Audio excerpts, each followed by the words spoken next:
Islamic myths are the false beliefs and stories that are often associated with the Islamic faith. They often involve supernatural or paranormal elements and are believed to be rooted in either ignorance or misunderstanding of the teachings of Islam. Common Islamic myths include the belief that Muslims worship a moon god, that all Muslims are extremists, and that Islam oppresses women. The myth that Muslims worship a moon god is false.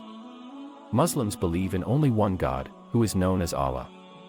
In Islam, Allah is the only one worthy of worship and devotion. The myth that Muslims are extremists is also false. The vast majority of Muslims are peaceful and reject all forms of extremism. There are some extremist groups who claim to be Muslim, but they are not representative of the Islamic faith or its teachings. The myth that Islam oppresses women is also false.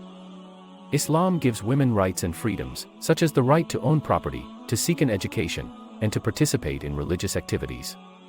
The Quran also gives women the right to seek divorce and to be financially independent. In some Muslim-majority countries, cultural practices have led to restrictions on women's rights, but this is not true of all Muslim countries and is not reflective of Islamic teachings. Reality.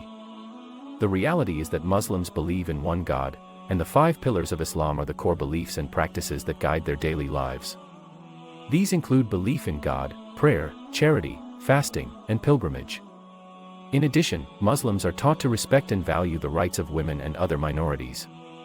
Muslims also embrace peaceful dialogue and dispute resolution, and most Islamic countries have strong laws and punishments in place to protect religious freedom and civil rights. Finally, there is no single definition of what it means to be a Muslim, as the Islamic faith is diverse and spans numerous cultures and regions. Hope you have liked the video. Please like and subscribe to the channel and press the bell icon to get updates for new videos.